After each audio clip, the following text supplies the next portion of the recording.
The man who spent 30 years searching for a smile until one child changed everything. For 30 long years, he searched for something most folks never think twice about. Not money, not fame, not love, not some wild dream he'd been chasing since high school. No, the thing he hunted for was much simpler, much quieter, and yet impossibly rare in a life he lived. A smile. Not the plastic kind people put on for photos. Not that fake, "Hey, how you doing?" grin folks toss around at the grocery store. Not the forced curve of the lips you give your boss on a Monday morning. He searched for a real smile, the kind that comes from deep inside one's soul. The kind you can feel, not just see. The kind that pushes the weight off your chest, lets light spill in, and reminds you you're still human. But for 30 years, that smile never came. His name was Adrian Hale, and people in the small town of Willowmere only knew the version of him that walked through life like a shadow. Tall, thin, always in a dark coat, even in warm weather. Quiet to the point of invisible. He worked at the train station every day, same booth, same chair, same blank expression. Punching tickets like a man who'd forgotten what it meant to live. Folks whispered about him now and again, usually when they thought he couldn't hear. What's his deal? He used to smile, I swear. Nah, he's always been that way. Tragic story from what I heard. Lost someone, didn't he? Rumors spun like leaves in a storm, but none of them came close to the truth. Because the truth was so heavy, so unthinkably painful, that Adrian himself barely touched it. He kept it buried, locked away in the deepest part of his chest, the way you lock away a photograph you can't bear to look at, but can't bring yourself to throw out. His days were painfully predictable. Up at 4:40 a.m. Shoes on by 4:48. Tea by 4:55. Out the door at 5:03. Train station unlocked by 5:12 exactly. He wasn't obsessive. He wasn't particular. He was just surviving on routine. Some people live for adventure, for chaos, for spontaneity. Adrian lived for the clock. Routine was the only thing that held him together. Routine was the glue. Routine was the armor that protected him from memories he wasn't strong enough to face. He'd sit in his ticket booth, hands steady, eyes dull, expression fixed like concrete. People passed him every day, laughing, rushing, arguing, hugging, living. They had noisy lives. Messy ones, real ones. But Adrian? He sat there quietly, like a ghost that never figured out he was supposed to move on. Sometimes, especially early in the morning when the station was empty, he'd look out at the tracks stretching endlessly into the fog and wonder if life was supposed to be more than this. More than breathing. More than waking up. More than being a body going through motions. He never asked for joy. Never hoped for excitement. He didn't believe in miracles or second chances. He simply wished, in a deep, quiet, private way, that one day he might feel something again. Just one tiny spark. Enough to prove he wasn't just existing. He didn't need a fairy tale. Just a moment. Just a breath of real emotion. Just a smile. But that wish seemed ridiculous now. 30 years ridiculous. He could still remember the last time he smiled, the last time he felt smile, as clearly as if it were yesterday. It was a warm afternoon, sunlight spilling through open curtains, the distant hum of cars passing outside, a baby's giggle filling the room like a melody. His daughter, Lena, barely a year old, was lying on his chest, her tiny fingers clutching the collar of his shirt, her bright eyes sparkling as if the whole world amused her. She laughed at everything. Her own toes, Adrian's beard, the way he pretended her toy elephant was alive. She had a laugh that could soften stone, brighten storms, and loosen the tight knots inside a man's chest. That day, without even trying, she made him smile. A real one, warm, full, alive. He could still feel it, the way the corners of his mouth lifted, the heat behind his eyes, the joy blooming like a sunrise he never thought he deserved. That was the last smile he ever knew. Because later that evening, as the sky darkened and rain began to fall, life took a turn so cruel, so vicious, that even 30 years later he could barely let himself think about it. He strapped Lena into her tiny car seat. They were heading home. She was tired, humming softly with her half-asleep breaths. Everything felt peaceful. Until the truck. The doctors explained the impact. The police explained the timing. The world explained nothing. He lived. She didn't. And something inside him shattered so completely that nothing, not time, not therapy, not prayers, not well-meaning words, could put him back together. From that moment on, smiles felt wrong. Joy felt impossible. Happiness felt like a betrayal. So he built a wall. A tall, cold, silent wall that kept out everything. Grief, joy, pain, hope, all of it locked on the outside while Adrian stayed numb on the inside. 30 years passed. 30 years of mornings. 30 years of train station benches, passing strangers, empty evenings, and quiet meals eaten without taste. He didn't cry anymore. Didn't laugh. Didn't speak unless he had to. Life wasn't living. It was maintenance. He was a man keeping a broken machine running. And then came the day everything shifted. The day Lena would have turned 31. He woke up at 4:40 without needing the alarm. Habit, memory, muscle. But that morning felt heavier. The air colder. The house quieter. He sat on the edge of his bed, rubbing the ache in his chest, the ache that pulsed every year on the same day. Then he looked at the photograph on the nightstand. Lena, 1 year old, bright smile, round cheeks, tiny hand reaching toward the camera. He touched the frame lightly, careful not to smudge the glass. "Happy birthday, little one," he whispered, voice cracking like an old record. For a moment, a tiny, fleeting second, he felt something. A tremble, a ripple, a small crack in the thick wall around his heart. He didn't understand it, didn't want to understand it. Whenever feelings showed up, he shoved them away, buried them with everything else. He grabbed his coat, stepped out the door, and walked to the station through the morning fog. Routine. Routine was safe. Routine kept him from drowning. He sat in his booth. The trains rolled in and out. People came and went. Then, just past midday, something unusual happened. On platform 3 stood a small boy, maybe 6 years old, completely alone. Backpack hanging halfway open. Shoelaces undone. Hair sticking up like he'd been running. Eyes wide and uncertain. He didn't look scared exactly, more confused, like someone who'd lost track of something important. Adrian noticed him instantly. It wasn't the boy's appearance. It wasn't his clothes. It was the feeling. A quiet tug. A strange familiarity. A whisper of something he hadn't felt in decades. He tried to shake it off. Tried to tell himself it was none of his business. Kids get separated from their parents for a moment all the time at stations. But the boy didn't wander, didn't call out, didn't cry. He just stood there waiting. Finally, Adrian left his booth, something he almost never did.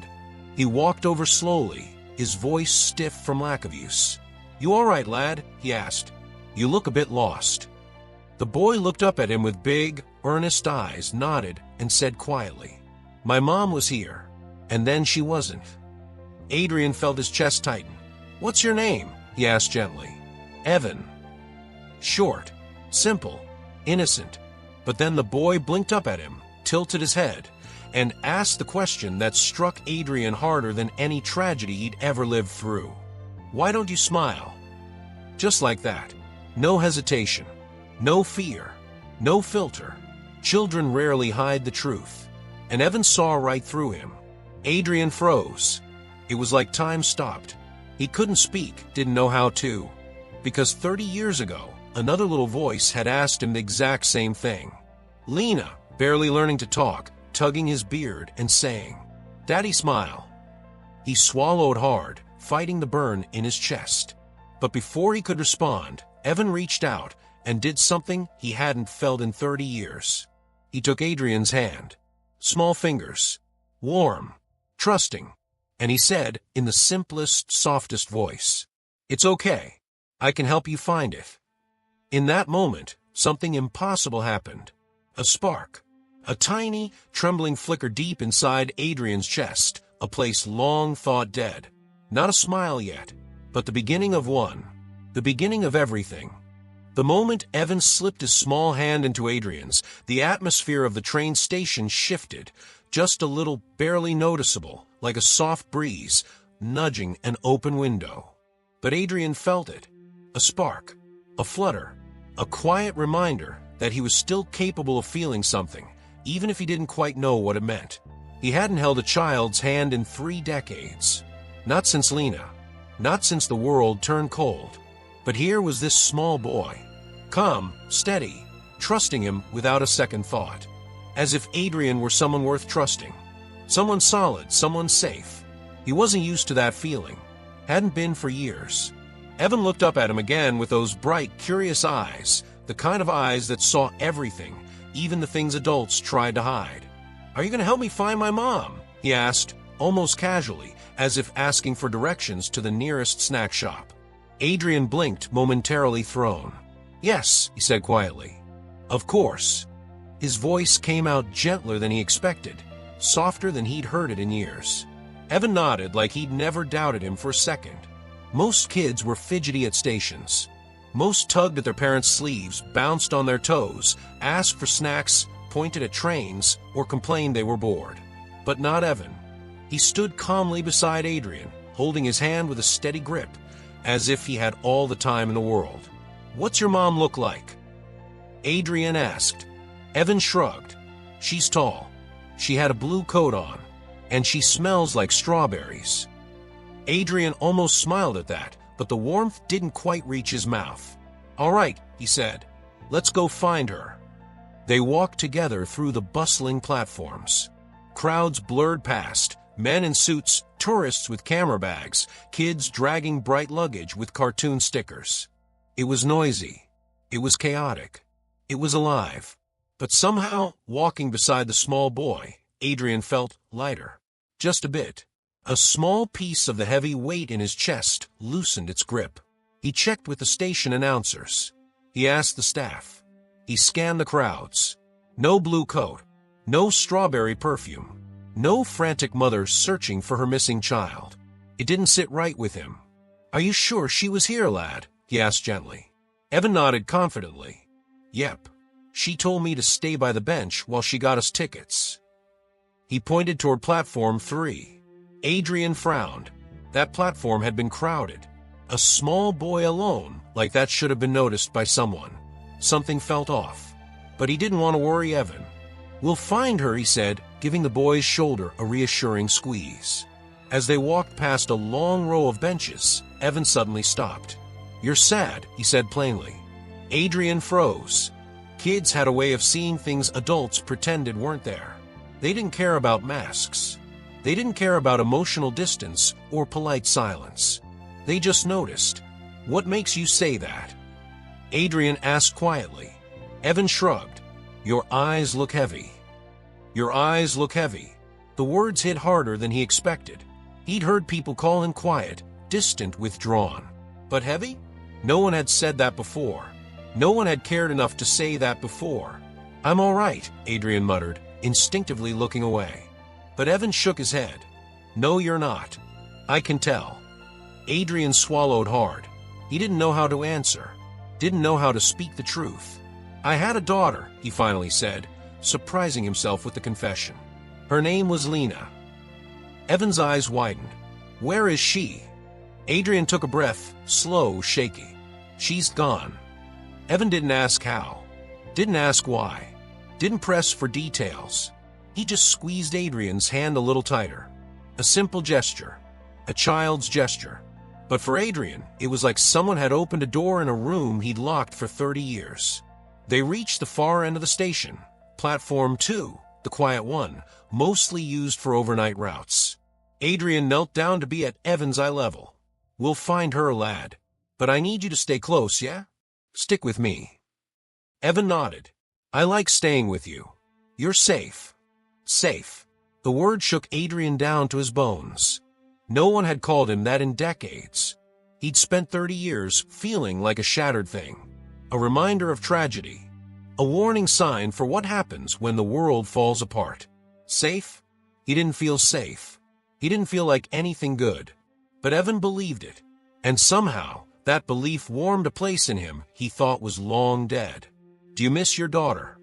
Evan asked softly. Yes, Adrian said without hesitation. Every day. Evan looked down at his shoes. I think she misses you too. Adrian felt his breath catch. Children say things without knowing the weight behind them. But sometimes they say the exact thing you needed to hear. He put a hand on the back of Evan's shoulder. Thank you, lad. A loud train whistle blasted through the station.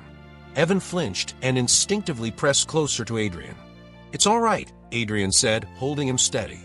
Just the 12:40 arriving. But as the train pulled in, a commotion erupted near Platform 1. A woman shouting. A frantic voice. A cry cutting through the noise. Evan's head snapped up.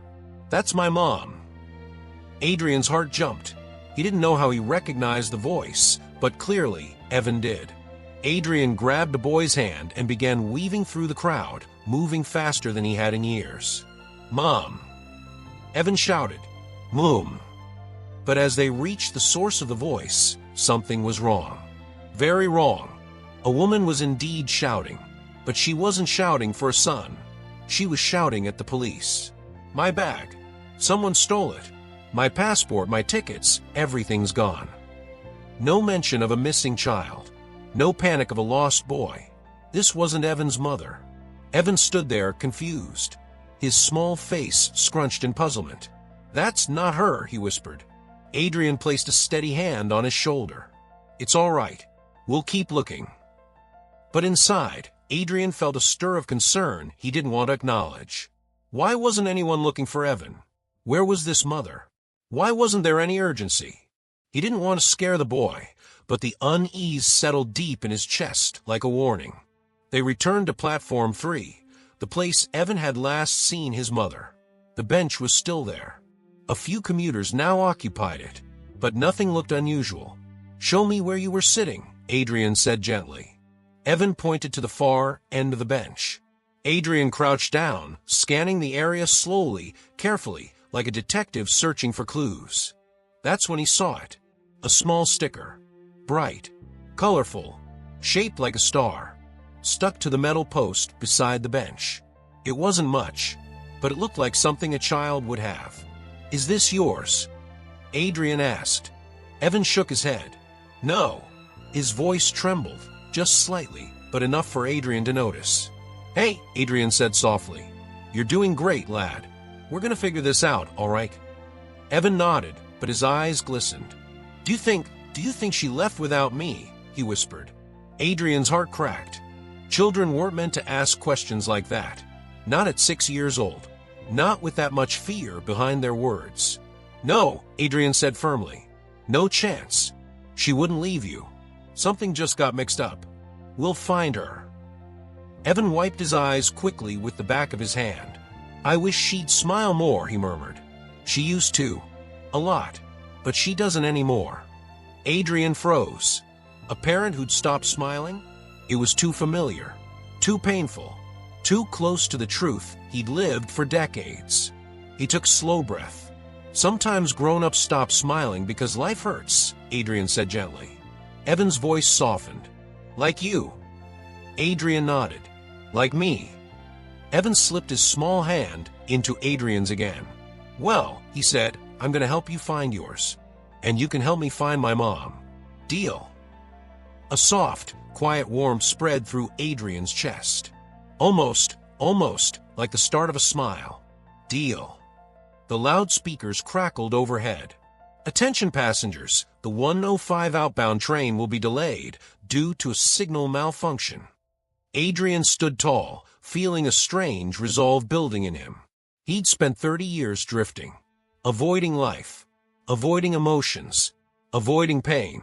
But now, he had a mission, a purpose, a boy who believed in him. He wasn't just looking for Evan's mother. He was beginning a search he didn't even realize he needed. A search for something he lost long ago. A search for a smile. All right, lad, Adrian said, placing a steady hand on Evan's back. Let's find her. Together. And with that, the two of them, man and child, stepped forward into the bustling station, beginning a journey that would change both their lives forever. You know, folks always say time heals everything, but that's just something people repeat when they don't know what else to say. Time doesn't heal on its own. It just gives you more hours to sit with the stuff you never dealt with. And for Walter, that's exactly what happened. The years didn't soften anything. They just stacked up on his chest like bricks he kept pretending weren't there. Every morning, Walter woke up the same way. Slow, heavy, like his body remembered sadness before his mind even caught up. He'd shuffle into the kitchen, start the coffee, stare at the same spot on the wall, and think, asterisk. All right, here we go again. Asterisk, it wasn't depression in the dramatic, falling apart sense. It was quieter. Like a fog that never lifted, just hung around making everything duller than it should have been. He'd see people smile, at the grocery store, in the park, even on TV, and it always hit him weird. Not jealousy exactly, more like confusion. How are they doing that? How were people just casually dropping smiles like it was the easiest thing in the world, while he couldn't pull one off without feeling like his face was lying? But he tried. He did. Folks never knew it, because for some people, trying doesn't look loud. It's not about big gestures or dramatic breakthroughs. Sometimes trying is just showing up. Going outside even when you don't want to. Talking to someone even when every part of you wants to disappear. Staying alive even when you don't know why. That was Walter's version of effort. He'd walk through town with that quiet determination of someone carrying something invisible but heavy. He wasn't rude, wasn't unfriendly. He just kept his words short, kept his eyes down, kept his world small. And the crazy thing? Most people didn't mind it. They just assumed he was one of those serious guys. Everyone knows someone like that, the man who's polite enough, but you never quite see him laugh, never hear him tell a joke, never watch his face soften. People wrote it off, but to Walter, it wasn't a personality trait. It was a prison. And the weight, it didn't come from one big moment. That's what makes it harder. One big trauma you can at least name, point at, scream about. But Walter's weight was layered. Years of stuff he never said out loud. Disappointments he swallowed whole. Dreams he let go of quietly. Faces he missed. Words he wished he'd said. He blamed himself for a lot of things he had no business blaming himself for, but when guilt settles into your bones, it doesn't need logic to survive. The worst part, Walter wasn't a bad guy. Not even close. He was gentle in ways people never noticed. He'd pick up litter at the park without mentioning it. He'd hold doors open for strangers and nod like it was nothing. He'd refill his neighbor's bird feeder when she was out of town. He wasn't cold. He just didn't know how to let warmth come back to him. Giving warmth was easy. Receiving it? That felt dangerous. When he was younger, he'd been different. Not loud, not flash, but he had a softness, this quiet optimism that made people comfortable around him. But life has a way of sanding people down, one disappointment at a time.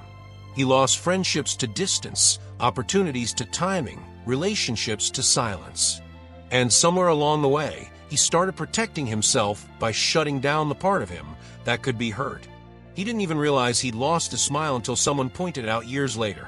An old co-worker, laughing over lunch, saying, asterisk, "Man, I haven't seen you smile in, what, a decade?" Asterisk, she meant it as a joke. Walter pretended to take it that way. But inside, it felt like being caught. From that moment on, the idea stuck to him. How long had it been?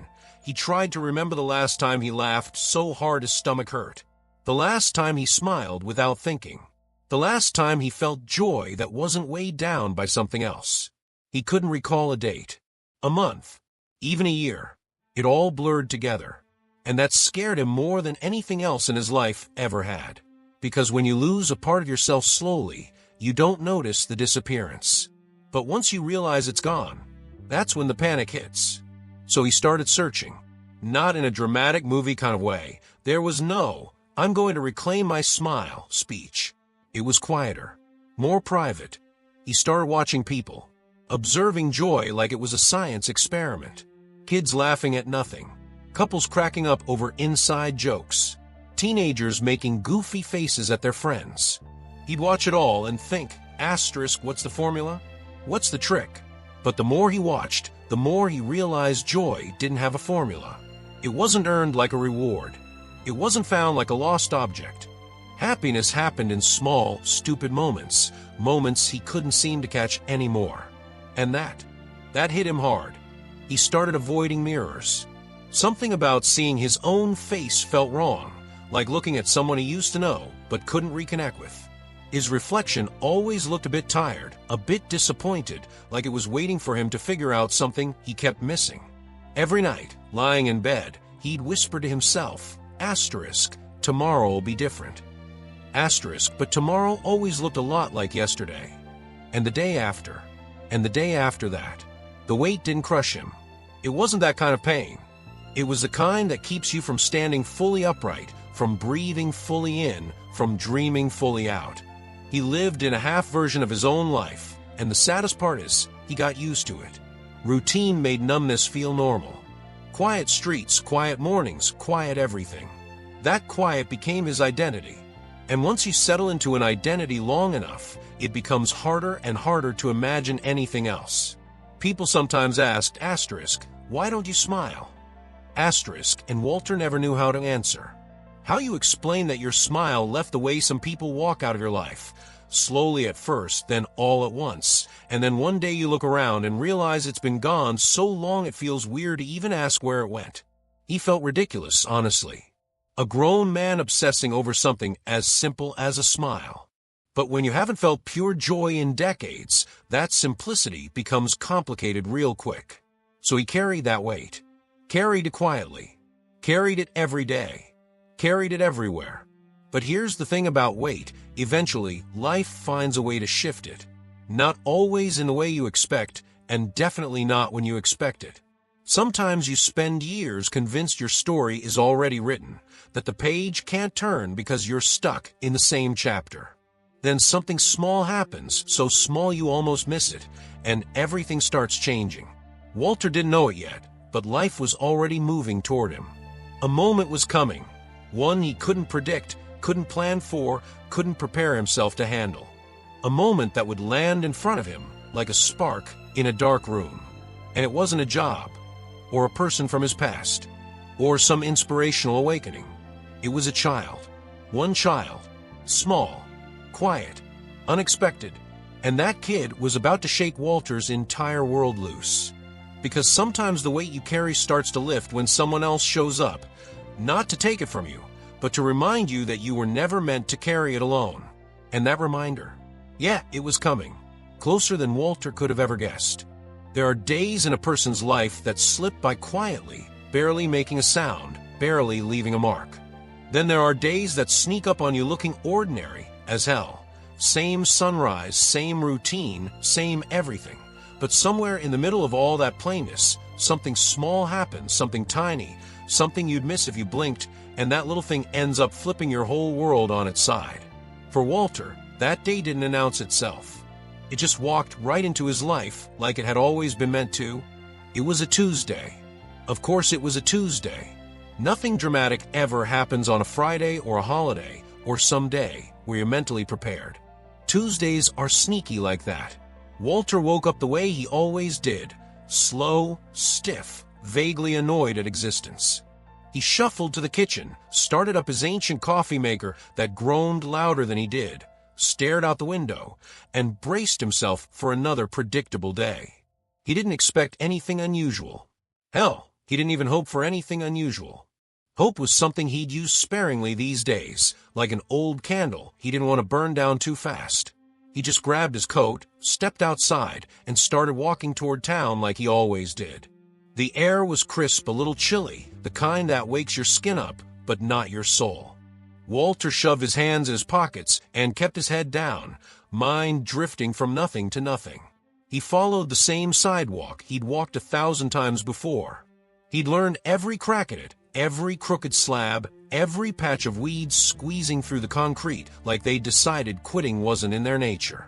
He didn't notice the van parked near the corner. Didn't see the group of kids climbing down from it, backpacks bouncing, hair wild, energy bursting out of them like tiny firecrackers. It was some kind of school outing, field trip, community thing, who knows? Kids always traveled in packs, loud and chaotic, the kind of chaos Walter avoided like it was contagious. He planned to walk right past, eyes down, quick steady pace. But then he heard it. A sound that wasn't loud, wasn't attention-grabbing, wasn't anything you'd expect to make a grown man stop in his tracks. A single soft, breathy giggle. Not even a full laugh, just the beginning of one. Small, pure, unedited. It cut through Walter's walking rhythm like a pebble tossed into still water. He didn't look up immediately. He just froze mid-step, something stirring inside him he couldn't name. It had been years since that sound hit him in a way he actually felt. Laughter had become background noise to him. Something other people did. Something he'd grown numb to. But this one tugged at him. He forced himself to look up. And that's when he saw him. A boy, maybe 7, 8 years old, standing slightly apart from the rest of the group. He wasn't causing trouble or bouncing around like the other kids. He was just observing, holding a small sketchbook, turning a page with the gentle care of someone who valued the things he touched. He had the kind of face that kids get when they haven't yet learned to be self-conscious. Open, honest, unfiltered, a mop of hair falling over his forehead, shoes a little too large, jacket zipped crooked, and he was smiling, really smiling, at something in his sketchbook. Walter didn't mean to stare, but there was something peculiar about the kid's expression. It wasn't joy from something funny. It wasn't excitement from something happening around him. It was the kind of smile you make when you see something you love, something you're proud of, something that makes your inside world light up. And for reasons Walter couldn't understand, that smile hit him deep. Maybe because it was uncomplicated. Maybe because it wasn't directed at anyone. Maybe because it was the first real smile he'd seen in so long that it felt foreign and familiar at the same time. The boy looked up, not at the group, not at the teacher, but straight at Walter. And the smile didn't falter, didn't shrink, didn't turn awkward. It grew, like the kid recognized something in him. Walter blinked, hard. That wasn't the kind of attention he liked. Kids usually ignored him, or if they looked at him at all, they gave him that nervous, who's that serious guy, look before running off. But not this one. This boy just kept smiling, like Walter was some kind of old friend he was happy to bump into again. Walter felt his throat tighten. Not painfully, more like it hadn't been used in a long time, and suddenly remembered it had muscles. The kid tilted his head slightly, studying him. And Walter, caught like some deer in emotional headlights, couldn't look away. Finally the boy spoke. "You look like someone who forgot something." The voice was small, steady, matter-of-fact in that innocent way only kids can pull off. Walter blinked again, thrown completely off balance. "Forgot something?" he muttered, trying not to sound confused. The kid nodded. "Yeah, when you put something down somewhere and then stop looking for it." Walter had no idea what to say. He wasn't used to conversations starting like this. Most people didn't talk to him out of the blue, let alone kids with sketchbooks and oddly specific observations. He cleared his throat. "What makes you say that?" The kid shrugged, flipping his sketchbook shut. "Your face looks like you're still looking for it." Now, that wasn't something Walter expected. Not even close. He felt something twist inside him, something old, something he thought had shriveled away. Like someone had opened a dusty box he'd taped shut a long time ago. He wanted to respond, but before he could shape even one word, a teacher called out to the group, telling the kids to line up. The boy's eyes flickered toward the voice, then back to Walter. "I gotta go," he said with a short smile. "But you should try finding it again." "Finding what?" Walter asked, the words slipping out fast. The boy grinned, wide, bright, effortless. "Whatever you lost." Then he turned and jogged back toward the group, slipping into line like nothing unusual had just happened. But for Walter, it didn't feel small. It didn't feel dismissible. It felt like a punch wrapped in kindness. He stood there watching the kid climb into the van, watching the doors close, watching the vehicle pull away until it was just another shape disappearing down the street. And for the first time in years, Walter felt awake. The world suddenly seemed sharper, the colors a little richer, the air a little cooler, his heartbeat a little louder. Like someone had pressed a reset button on a part of him he'd forgotten existed. He started walking again, but his steps felt different. Less heavy, less automatic. Every block he passed, He kept replaying that strange, simple exchange. "You look like someone who forgot something. You should try finding it again. Whatever you lost." Kids weren't supposed to talk like that. Kids weren't supposed to notice things like that. And definitely not about a man who barely noticed himself anymore. The question kept echoing in his mind. What had he lost? His smile, sure. But that wasn't the only thing. He'd lost pieces of himself he'd never bothered to retrieve. Lost time. Lost joy. Lost curiosity. Lost connection. Lost that soft part of his heart that believed good things could still happen. But how the hell could one random kid see all that? By the time Walter reached home, his mind was so full he had to sit down. Not on the couch. Not at the table. He just lowered himself onto the floor like his legs couldn't hold the weight of his thoughts anymore. For the first time in decades, he wondered if maybe, just maybe, he hadn't been searching for too long. Maybe he hadn't been searching at all. Maybe he'd been hiding. And that realization, yeah, it hit hard. Because if he'd been hiding from himself, how do you come back from that? He didn't know. Not yet. But something had changed. Something had shifted. And shifts like that don't reverse themselves. They start moving, slowly, quietly, but inevitably forward. All because one kid with a sketchbook and a smile saw something in him he'd forgotten he even had. And Walter didn't know it yet, but this was not the last time their paths would cross. Not even close. This was just the spark. The beginning of something he never expected, never asked for, and didn't even know he needed. The shift had begun. Walter didn't sleep much that night. Not because anything dramatic happened, not because lightning struck his house or thunder shook the windows, but because his mind wouldn't quiet down. Usually his thoughts came slow, sluggish, like they were wading through mud. But tonight they were sharp, restless, buzzing under his skin like static he couldn't shake off.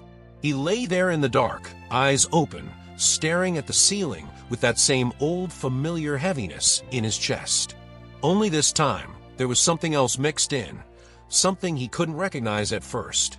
It felt like a spark, small but stubborn, refusing to go out no matter how hard he tried to settle back into his old numbness. He kept seeing that boy's face, the calm curiosity in his eyes, the quiet confidence, the sketchbook pressed to his chest like it carried something sacred. And of course, that smile. That damn simple smile that somehow managed to reach a part of Walter he thought had shut down years ago. He rolled onto his side, groaning a little at how ridiculous he felt. "It's just a kid," he muttered to the empty room. "Just a random kid saying random kid things." But the words didn't sound convincing even to his own ears. Because deep down, he knew it wasn't random. Nothing about that moment was random. Walter wasn't the type to believe in signs or fate or everything happens for a reason. He'd lived long enough to know life didn't arrange itself neatly like that. But this stuck to him. It lingered. It tugged at something soft and tired inside him, something he didn't dare examine too closely. He sat up, rubbed his face with both hands, and let out a long breath that felt like it came from somewhere near his soul. "What the hell is happening to me?" he whispered. But there was no answer. Just silence. The same old silence that had filled his house for years, except tonight it felt less like a blanket and more like a mirror. By morning, he was exhausted, eyes gritty, body heavy. He dragged himself up, made coffee, and stood at the window like he always did.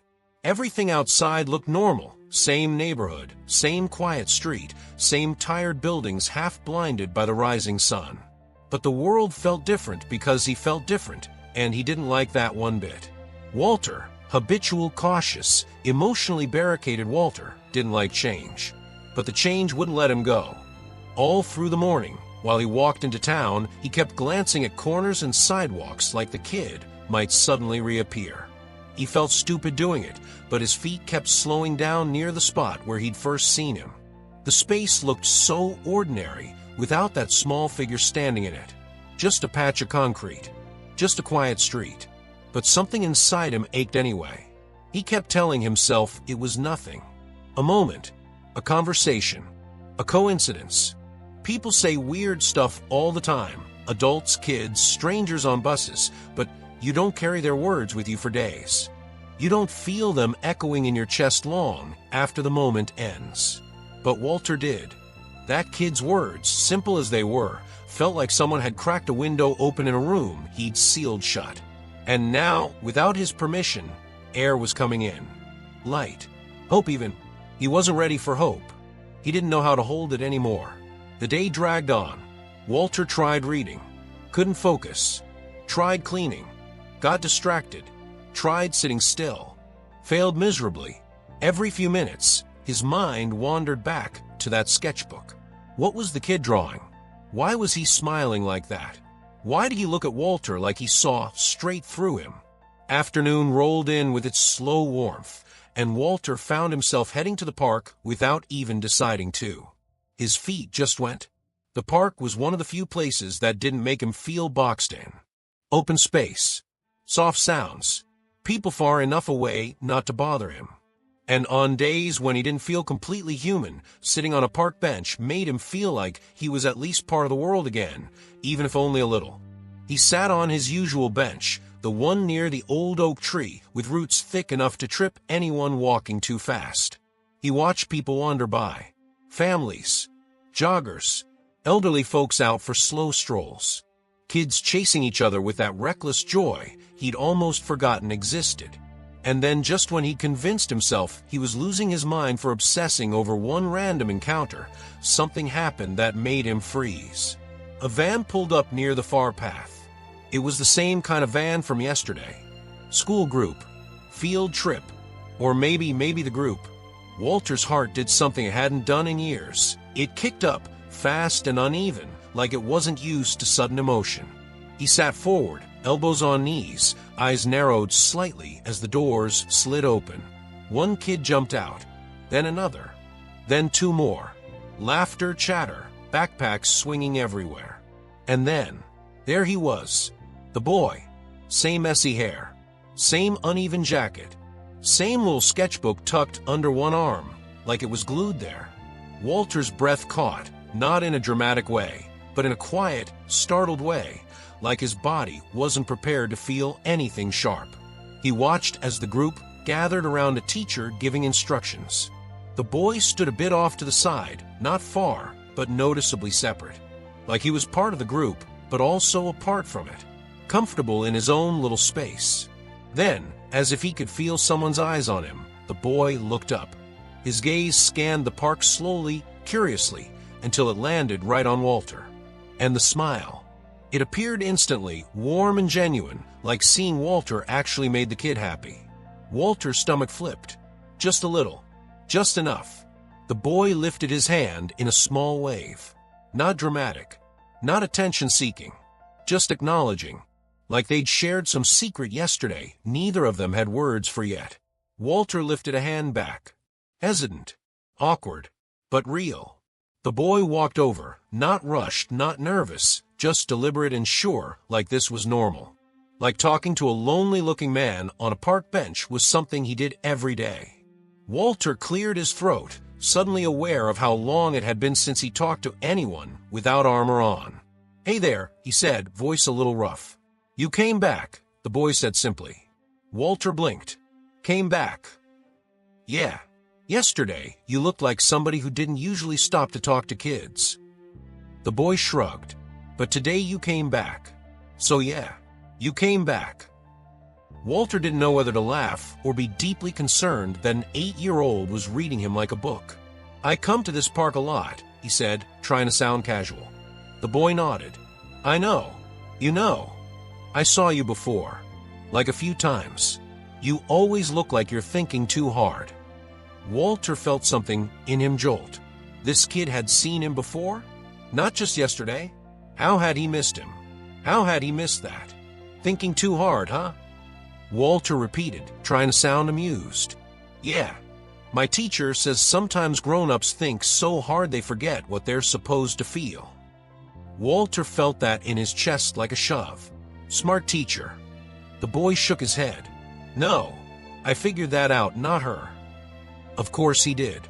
Walter smiled, not a full smile, not even close, but a twitch, a softening at the corner of his mouth. Small progress, invisible to most, but big enough to make something loosen in his ribs. "What's your name?" Walter asked. "Leo," the boy answered. Leo. The name suited him. Light, short, bright.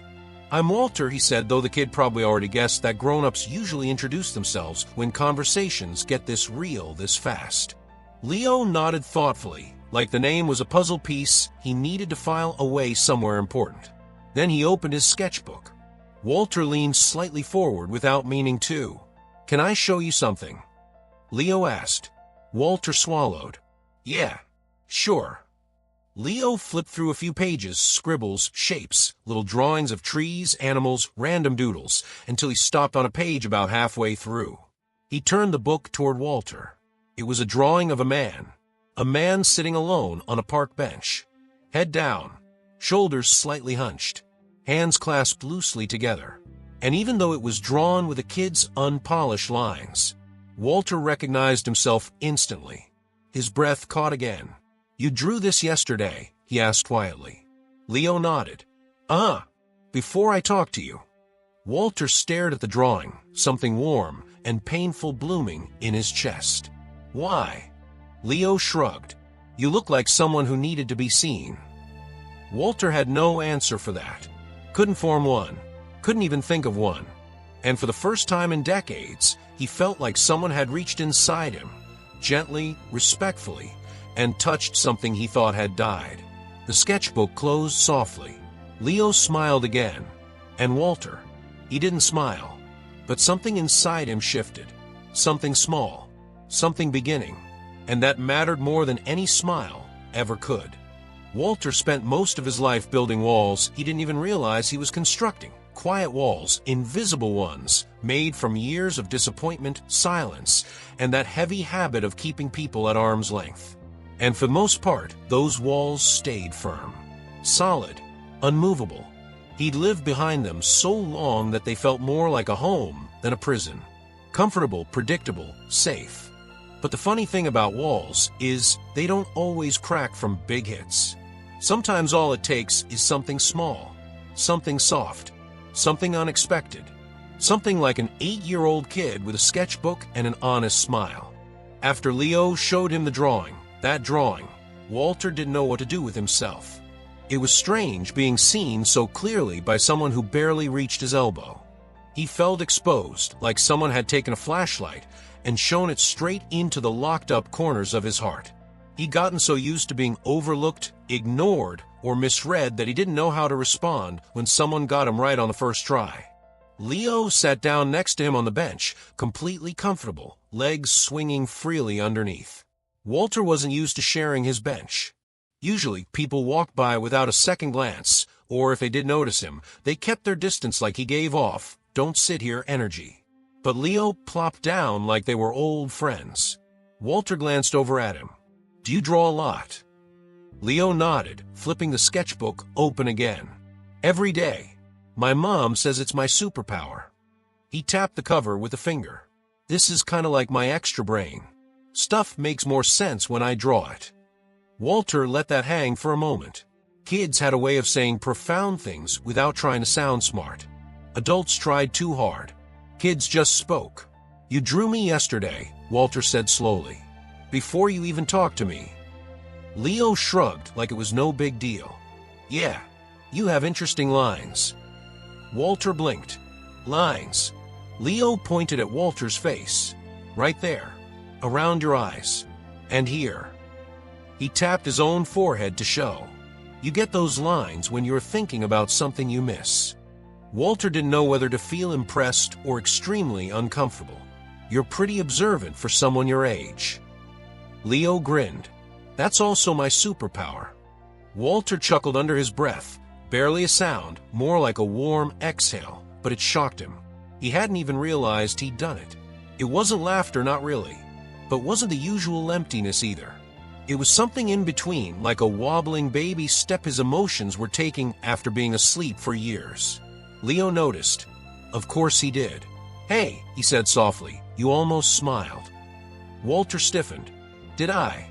"Yeah, not all the way, but it was close." like your face remembered how for a second. Walter looked away quickly, staring at the trees across the park. The idea of anyone noticing that tiny flicker made him feel exposed again. Vulnerable, but not in a bad way. More like someone had tapped gently on the outside of his wall, reminding him the world was still there. Smiling isn't really my thing these days, Walter said after a moment. Leo tilted his head. Did something bad happen? Walter wasn't ready for that. The question hit him straight in his chest. Kids weren't supposed to ask things like that. They were supposed to be distracted by bugs and shiny rocks and snacks, not cutting open old wounds with casual curiosity. A lot of things, Walter murmured, surprising himself with how honest he sounded. Leo nodded slowly, like he already knew. It shows on your face. Like when you draw a building that used to be nice, but got kinda old and cracked. You can tell what it used to look like even if it's broken now. Walter swallowed. Hard. No adult had ever described him so accurately. But this child, this tiny human with big eyes and bigger intuition, did it like he was stating the weather. That's a unique way to put it, Walter said. It's how I see things, Leo replied simply. The teacher called out to the group, telling them to stay close. Leo looked over briefly, then back at Walter. We have to do nature sketches today, he said. Trees and stuff. It's not that fun. Walter raised a brow. You don't like drawing trees? No, I like trees, Leo said. But I've drawn like a million of them. Grown-ups always want you to draw the same boring stuff. Walter nodded. They do that. Yeah. Leo sighed dramatically. They never say, hey, draw something that makes you feel something. They're scared of feelings or whatever. Walter let out another quiet, almost smile breath. Some grown-ups are. Are you? The question struck again. Leo didn't ask with judgment. He asked with curiosity, real curiosity, the kind Walter hadn't heard in decades. Walter hesitated. I don't know, he said softly. Maybe I was. Maybe I still am a bit. Leo kicked his feet. You don't have to be. Something in that simple sentence cracked another tiny piece of Walter's wall. It felt like someone tapping loose a brick that had been wedged tight for years. Leo flipped to another page in his sketchbook, a blank one, and set the book on his knees. Can I draw you again? Walter tensed immediately. Why? Leo shrugged. Because you look different today. How? Walter asked more defensively than he intended. Leo squinted at him, studying his face as if comparing him to the day before. Yesterday, you looked like a closed door. Today, you look like a door that's kinda unlocked. Walter felt heat creep up his throat. I don't feel unlocked. You don't have to, Leo said. Your face says you are. Walter didn't know how to respond to that, so he didn't. He just sat there while Leo began sketching, pencil dragging softly over paper. Every few seconds, Leo glanced up at him with that serious little artist expression, the kind adults couldn't fake if they tried. Walter felt exposed again, but in a weirdly comforting way. Like someone was finally telling his story back to him after years of silence. When Leo finished, he turned the sketchbook around. Walter braced himself. This drawing was different from the last. The first one had shown his heaviness, his loneliness, the weight he carried. But this one showed him sitting a little straighter. His shoulders weren't as slumped, his eyes not as empty. There was no smile drawn, but there was something else there. Something softer, something loosening. You drew me nicer, Walter said, baffled. Leo shook his head. Nope. I just drew what you look like today. Walter stared at the drawing longer than he meant to. It hit him like a quiet truth. Maybe he was different today. Not a lot. Not in a big, dramatic way, but in a tiny, almost invisible way. A crack. A small break in the walls he'd lived behind so long. The teacher called the group again, sharper this time. Leo closed his sketchbook and hopped to his feet. I gotta go, he said. Then, more softly, will you be here tomorrow? Walter didn't know why the question tightened his chest. He didn't know this kid anything. He wasn't responsible for him. He didn't do well with commitments, especially emotional ones. But still, maybe, he said. Leo frowned. Maybe means no. Walter shook his head. No. Maybe means maybe. Leo squinted at him like a tiny detective trying to see through lies. I hope it means yes. Then, without warning, he reached out and gave Walter's arm a light tap with his fingertips. Not a handshake, not a hug, just a touch, quick, gentle grounding. I'll draw something for you tomorrow, Leo said. Something you need. Walter's voice caught. And what's that? Leo smiled again, bright, knowing, almost mischievous. I'll know tomorrow. With that, he ran off to join the group. The kids gathered. The teacher herded them like a chaotic flock. The van doors slid open, and Leo looked back one more time, lifting his hand in a small wave before climbing inside. Walter sat there long after the van pulled away. Something inside him pulsing, shifting, healing maybe, not fast, not loudly, but undeniably. A crack in his walls, small, but real, and that was enough to change everything. For weeks after that moment in the park, Daniel walked around like someone had quietly flipped a switch inside him he didn't even know existed. He didn't tell anyone about it, because honestly, he didn't know how. How you explain to the world that a child you barely knew managed to crack open a part of you that had been locked shut for 3 decades. He tried brushing it off at first. He told himself it wasn't real, just a weird emotional glitch, a fluke, like a faulty light bulb flickering before it dies again. But every time he tried to push it away, the memory of that tiny hand grabbing his sleeve returned. The boy's eyes. That smile so small, but so real it burned into him. And it wasn't just a memory anymore. Something about that moment lived inside him now, refusing to leave. He found himself waking up earlier than usual, walking with a lighter step, catching himself humming under his breath like someone who wasn't constantly weighed down. His neighbors even noticed. The lady downstairs, the one who always complained about everything, stopped him and said, "Hey, you look different. You good?" And Daniel, surprised at himself, actually said, "Yeah, I think I am." But he wasn't just good. He was confused, scared, hopeful, nervous, all wrapped together like a tangled ball of wires he wasn't sure how to unravel. He'd spent 30 years numb. 30 years not feeling much more than the occasional dull ache that came and went like lousy weather. And now, suddenly, feelings were back. Not all at once. Not dramatically. Just quietly. Like something thawing after a long winter. One morning, as he stood at his kitchen counter making coffee, he caught himself smiling at nothing. Just smiling. Not because something funny happened. Not because someone told a joke or because he saw something nice. No, he was smiling for absolutely no reason. And that scared the hell out of him. "Where the heck did that come from?" he muttered, touching his face like it didn't belong to him. He even checked the mirror, staring at the faint upward curve of his lips like it was some strange creature perched on his mouth. "I don't do that," he whispered. But he did, and deep down he knew exactly why. For the first time in 3 decades, someone had looked at him like he mattered. Not like a problem, not like a sad story, not like a broken man, but like a real human being. And the craziest part? It was a kid who did it. He didn't know the boy's name. Didn't know where he lived, didn't know anything except that the child existed and that he carried something Daniel had been missing all his life. Hope. And that tiny bit of hope pulled him back to the park again. He told himself he wasn't going there to look for the boy. "I'm just going for fresh air," he lied to himself. "It's just a normal walk." But he wasn't fooling anyone.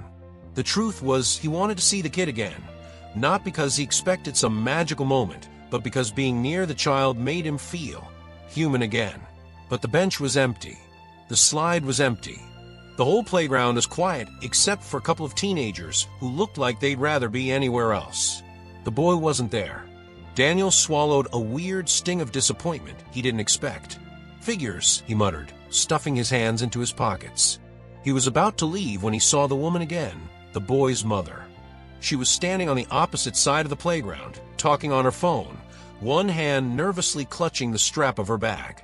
She looked different today, tired, stressed, like life had thrown things at her all morning. But Daniel didn't approach. He didn't know what to say. And honestly, he wasn't sure he had the right to say anything at all. So he just stood there for a moment longer, watching the wind push leaves across the walkway. Watching the empty slide where the kid had stood. Watching nothing and everything at the same time. He left after a few minutes. But the feeling stayed. And it grew. Over the next few days, Daniel found himself remembering things he hadn't let himself think about in years. Small memories. Old memories. The kind that sneak up on you when you're not paying attention. He remembered his mother's laugh, soft and warm.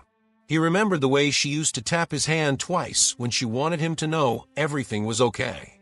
He remembered the way she'd tell him, smiles come back when you least expect them. He remembered that, and he hated remembering that. Because that woman, that voice, that warmth, he'd tried burying it for decades. But now, suddenly it was back. He didn't cry. Not then. But he felt something shift. Like a knot inside him loosened just a little. Like someone had cracked open a window in a room that had been closed for far too long. Feelings. Actual feelings. They were coming back whether he liked it or not. One afternoon, he was walking past a bakery when the smell of cinnamon hit him like a slap. He stopped mid-step. His chest tightened, and a wave of emotion washed over him so fast it stole his breath.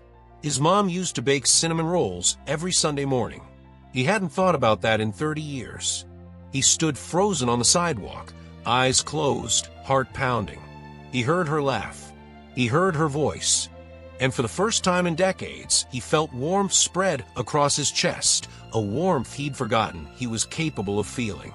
When he opened his eyes, he realized something unbelievable. His cheeks were wet. He was crying. Right there on the sidewalk, in front of complete strangers, he was crying. Not big dramatic sobs, just silent tears. But they were real, and they were his. He wiped his face quickly, embarrassed. He looked around to see if anyone noticed, but nobody paid attention. People walked past him like he was invisible. And weirdly, that made him feel even more human, because he wasn't invisible anymore. Not to himself. Later that night, sitting on his couch with the lights off, Daniel whispered something he hadn't said in years. "I miss you, Mom." The words hung in the air, fragile and heavy. It wasn't just grief. It wasn't sadness either. It was something else, something deeper. Something that had been trapped inside him for so long it had forgotten what daylight felt like. And little by little, that something kept rising. He laughed. He cried. He remembered. He felt. All because a small child reached for his sleeve and said, "You look sad." For 30 years, Daniel lived as if emotions were too painful, too dangerous, too heavy to carry. So he locked them away, hid them, buried them deep. But feelings don't stay buried forever. They come back. Sometimes gently. Sometimes suddenly. Sometimes because a tiny stranger with big eyes and a fearless heart decides to pull you back into the world. And Daniel wasn't ready for it. Not even close. But he wanted it. He needed it. And that part scared him more than anything. Because once you start feeling again, you can't go back. And in the quiet of that night, Daniel realized something life-changing. The smile he'd been searching for all those years wasn't lost. It was waiting. Waiting for him to open the door. Waiting for him to return. Waiting for the moment he was finally ready to feel alive again. And thanks to that little boy, that moment had already begun. The truth never arrives politely. It doesn't knock, it doesn't wait, it doesn't say, "Hey, you ready for this?" It just shows up, uninvited, uncomfortable, unavoidable. And for Daniel, the truth didn't fall on him all at once. It came in pieces, quiet pieces, like fragments of a puzzle he'd been ignoring for 30 years. Each memory pushed into the next. Each emotion cracked open the one behind it. And slowly, painfully, the real story of why he lost his smile began to surface. It happened on a Thursday. A simple, ordinary Thursday, until it wasn't. Daniel had been 10 years old, sitting on the kitchen stool with his legs swinging, watching his mother knead dough on the counter. She hummed while she worked. She always hummed. It was her way of saying, "Everything's all right, sweetheart. We're okay." But that morning, her hum sounded tired. Soft. like she was trying to sing through a storm no one else could hear. He remembered asking her, "Mom, are you sad?" And she gave him that familiar half-smile, the one that meant she didn't want him to worry. "Of course not, honey. I'm just thinking too much." That was the last time he ever saw her smile. The memory didn't come back all at once. It came in flashes. Sharp, raw, unforgiving flashes. A phone call. A neighbor's scream. A police officer's voice. A cold hospital hallway. A small boy clutching a blanket that didn't belong to him. And then, the moment that cracked him forever.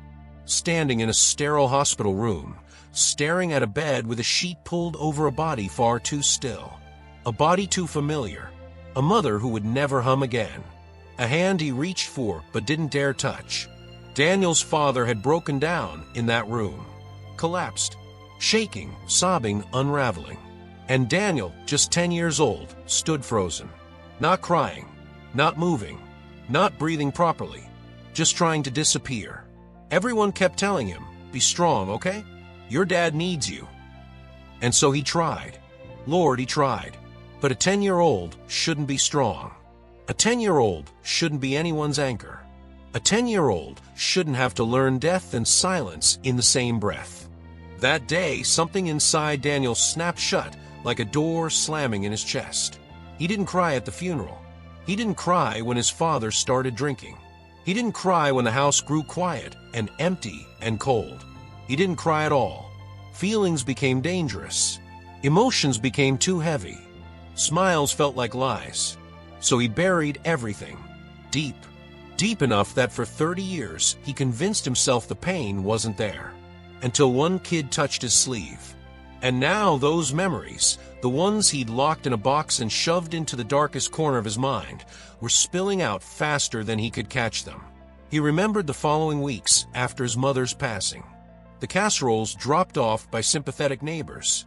The whispers he wasn't meant to hear. "That boy's so quiet. He looks lost. Poor thing." He remembered his father's silence. The way the man would sit at the table with a beer can, staring at the wall like the world had ended. The way Daniel tiptoed around the house, trying not to make noise, trying not to be a burden, trying not to exist too loudly. He remembered the day he told himself, "No more feeling. It hurts too much." That promise stayed. It shaped him. It controlled him. It robbed him. He lived 3 decades by that rule. Don't feel. Don't remember. Don't get hurt. And then, a child walked into his life and tore that promise apart without even trying. One night, after weeks of memories clawing at him, Daniel sat at his kitchen table staring at his hands. They shook, not from fear but from release, as if his body had waited 30 years to finally tell the truth. "I miss you," he whispered again. This time, the words didn't disappear into the room. They landed. They stayed. They broke him, just enough so he could start healing. And once he admitted he missed her, other truths followed. He wasn't weak. He wasn't broken. He wasn't beyond repair. He wasn't destined for loneliness. He was grieving. But he'd been grieving for 30 years without knowing it. The truth about what happened was simple and brutal. He didn't lose his smile because he forgot how to be happy. He lost it because he thought he didn't deserve to feel anything at all. And now, thanks to a kid with curious eyes and a fearless heart, Daniel realized something life-changing. He wanted his smile back, not for his mother, not for anyone else, but for himself. Because part of growing is letting your past hurt, yes, but part of healing is letting your present matter too.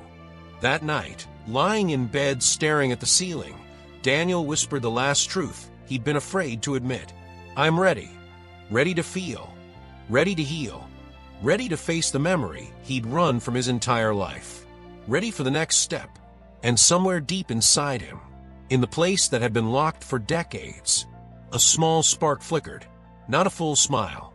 Not yet, but the beginning of one. The truth had finally returned.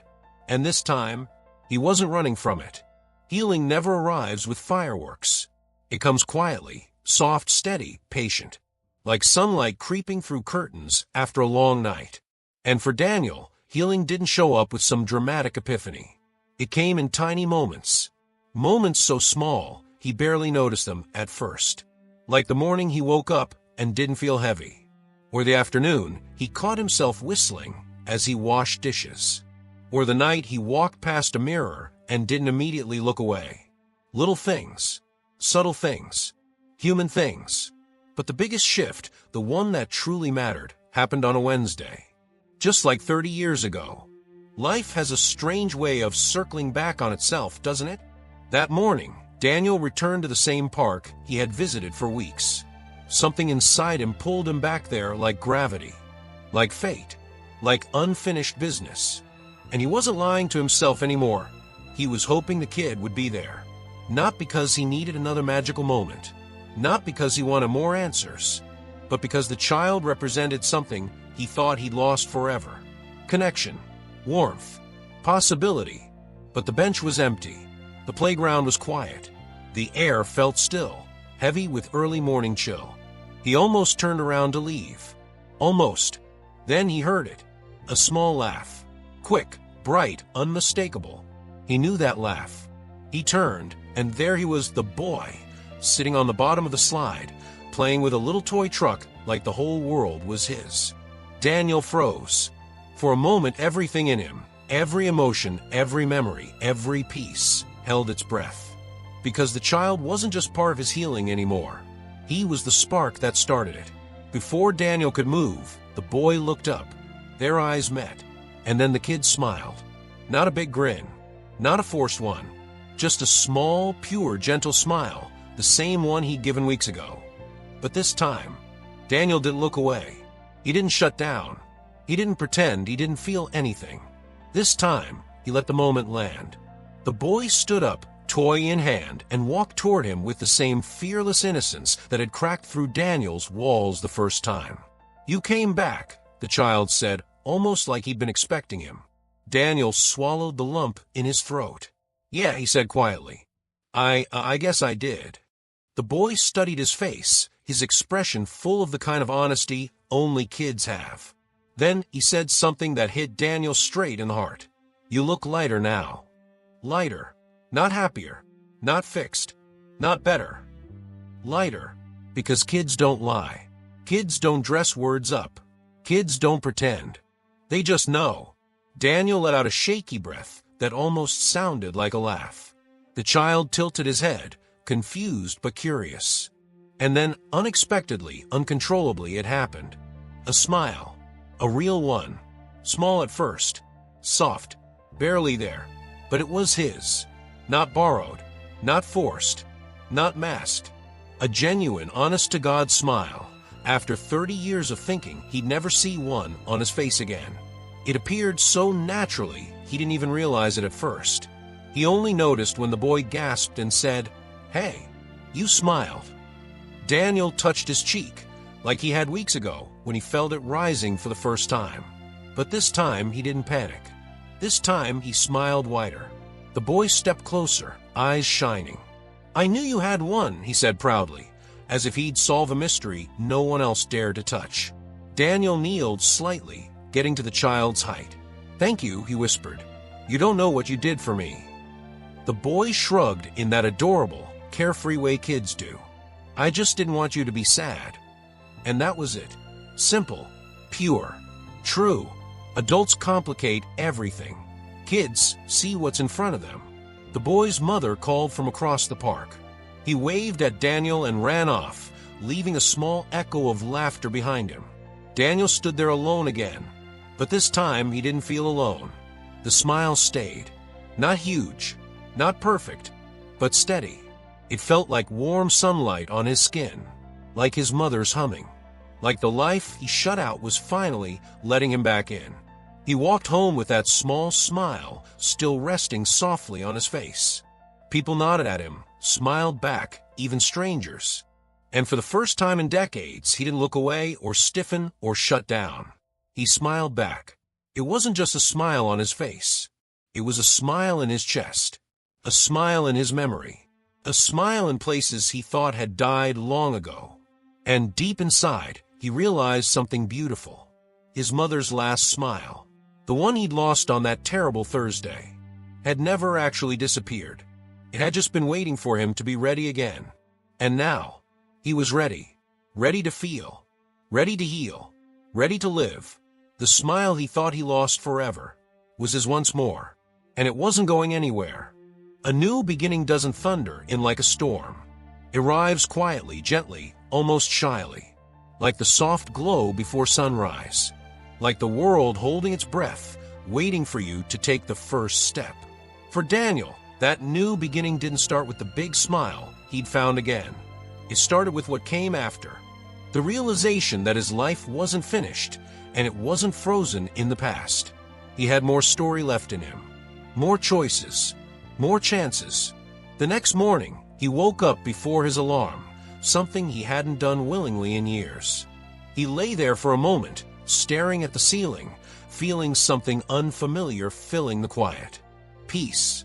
Not the empty, numb silence he'd lived with for so long. Real peace. The kind that wraps around your chest like warm sunlight after winter. He got up, made coffee, and didn't feel the weight he had carried for decades. It was still there, yes. Grief doesn't vanish, and healing doesn't erase your past. But the weight was lighter. Manageable. Human. And for the first time in 30 years, he felt like he had room inside him to breathe. Later that day, he walked to the park again, not out of fear, not because he was searching for answers, but simply because he wanted to. Even that was new. Wanting things. Choosing things. The boy wasn't there this time. His mother wasn't there either. But Daniel didn't feel disappointed or tense. He just sat on the same bench, looked at the playground, and let the memories settle where they belonged. Not as chains, but as chapters. He sat there for a long time, thinking about everything he'd lived with and lived through. The loneliness, the silence, the long numb years, and the tiny spark that changed everything. He whispered into the breeze, "Thank you, kid." No one heard him. He didn't need anyone to. He stood up from the bench, feeling something he hadn't experienced since he was 10 years old. Purpose. Not the dramatic, life-changing kind you see in movies. Just a quiet sense that his life mattered again. That he mattered. He decided to do something brave, something he'd avoided for decades. He visited his mother's resting place. He hadn't been there in nearly 30 years.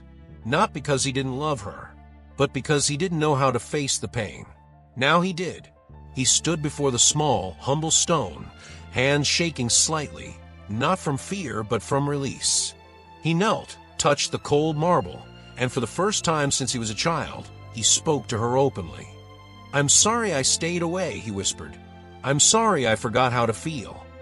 A long breath, a trembling smile. "But I'm okay now. I think you'd be proud." The wind rustled the leaves overhead. He took it as an answer. A soft one. A mother's answer. He didn't cry this time. He didn't break. He didn't collapse. He stood up feeling lighter than he ever had. Like a part of him finally came home. In the days that followed, Daniel made small changes. Not life-altering, not dramatic. Just small steps toward being human again. He cleaned his apartment. Opened his curtains. Repaired the old picture frame with his mother's photo inside it. He even laughed, really laughed, at a joke a coworker made. And people looked at him like they'd just seen a rare event. He didn't hide anymore. Didn't shrink anymore. Didn't walk with his head down anymore. He lived. And though he never saw the boy again, not in the park, not on the street, not anywhere, Daniel carried that small child's courage with him every single day. Sometimes he wondered what the kid would become when he grew up. What kind of heart he'd have. What kind of people he'd help without even realizing he was helping them. Daniel hoped he'd always stay kind. Always stay curious. Always stay brave. Because that bravery saved him. Weeks later, Daniel walked past a shop window and caught his reflection in the glass. He stopped. Stared. Not out of shock. Not out of disbelief. But out of recognition. For the first time in 30 years, he recognized the man looking back at him. A man with a gentle smile. A man standing tall. A man unafraid of his own emotions. He whispered, "There you are." He had spent 3 decades searching for a smile he thought he'd lost forever. But the truth? He never really lost it. It was waiting. Buried under grief, under silence, under years of pretending he didn't care. Waiting for the moment he was ready to feel again. And thanks to one child with fearless eyes. A child who saw him when no one else did. Daniel finally found it. His new beginning wasn't loud. It wasn't dramatic. It wasn't perfect. But it was real. It was his. And every morning when he woke up and felt that small spark of warmth in his chest, he knew. He didn't just find his smile. He reclaimed his life. And this time, he wasn't letting it go.